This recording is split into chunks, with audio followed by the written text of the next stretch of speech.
Osteomyelitis ini adalah infeksi tulang, lebih sulit disembuhkan daripada infeksi jaringan lunak karena terbatasnya asupan darah. Respon jaringan terhadap inflamasi. Pembentukan tulang paru di sekeliling jaringan tulang mati. Osteomyelitis dapat menjadi masalah kronis yang memengaruhi kualitas hidup atau mengakibatkan kehilangan ekstremitas. Pengertian osteoporosis, suatu kondisi yang berkurangnya massa tulang secara nyata yang berakibat pada rendahnya kepadatan tulang sehingga tulang menjadi keropos dan rapuh. Proses keperawatan klien osteomyelitis. Pengkajian ada 4 pengkajian. Yang pertama, kaji faktor risiko yang dimiliki pasien. Yang kedua, amati gerakan dan tampang akan sangat hati-hati pada area infeksi dan kelemahan umum akibat infeksi sistemik. Yang ketiga, amati keadaan area yang sakit, bengkak, hangat, merah, bahkan drain, abses. Perhatikan mungkin pasien dengan osteomyelitis kronis hanya mengalami kenaikan suhu minimal pada siang hari atau sore hari.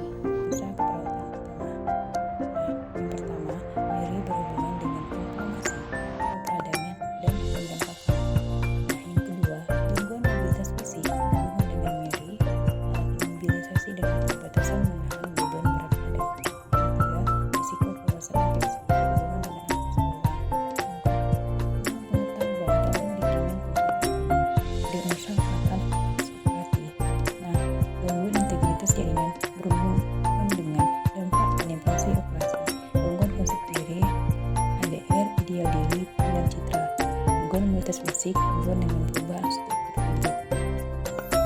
Selanjutnya masuk ke tahap perencanaan dan implementasi dengan sasaran utama. Yang pertama, peningkatan peredaran darah, lalu yang kedua, meredakan nyeri.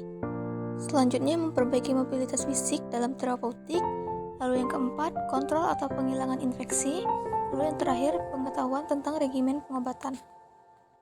Selanjutnya masuk ke tahap intervensi. Adapun tahap intervensi yang pertama yaitu meredakan nyeri, yang dapat dilakukan dengan melakukan imobilisasi bagian yang sakit dengan beban untuk menurunkan nyeri dan spasme otot. Selanjutnya, lakukan latihan tentang gerak sendi di atas dan di bawah yang sakit. Lalu, tangani luka dengan hati-hati menghindari timbulnya nyeri. Selanjutnya, tinggalkan bagian yang sakit untuk kurangi bengkak dan rasa tidak nyaman. Yang terakhir, berikan analgesik yang telah diresepkan serta teknik lain untuk mengurangi nyeri yang dirasakan pasien. Lalu adapun intervensi yang kedua yang dapat dilakukan yaitu dengan memperbaiki mobilitas fisik. Dengan cara jelaskan alasan ilmiah pembatasan aktivitas, seperti tulang melemah karena ada proses infeksi. Lalu berikan dorongan melakukan aktivitas kehidupan sehari-hari dalam rentang keterbatasan fisik. Selanjutnya, ada pun intervensi ketiga yang dapat dilakukan yaitu dengan mengontrol proses infeksi. Dengan cara pantau respon klien atas pengobatan antibiotik, lalu pastikan sirkulasi adekuat. Selanjutnya, pantau KU dan status nutrisi pasien, dan yang terakhir di TKTP, vitamin C, vitamin D untuk menjamin keseimbangan nitrogen. Selanjutnya kita masuk ke intervensi yang keempat yaitu perbaikan mobilitas fisik dengan cara pertahankan sendi fungsional, tetap bergerak untuk menghindari kontraktor di atas atau di bawah area sakit. Lalu monitor bila terjadi perluasan ke arah sendi terdekat.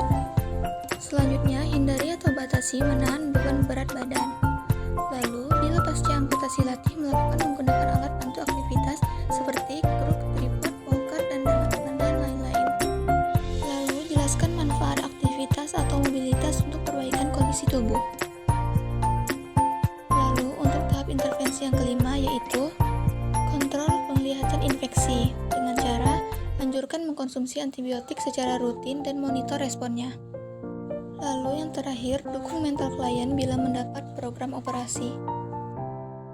Selanjutnya, pada tahap evaluasi keperawatan yaitu yang pertama, pasien memahami penyakit dan berpartisipasi dalam perawatan dan pengobatan. Lalu yang kedua, pasien dan keluarga dapat menerima dampak pengelolaan operatif. Lalu yang ketiga, pasien dapat melakukan aktivitas secara optimal dengan nyeri yang dapat ditolerir. Lalu yang terakhir, perluasan infeksi dapat dihambat atau dicegah dengan mengoptimalkan ekstremitas yang sehat.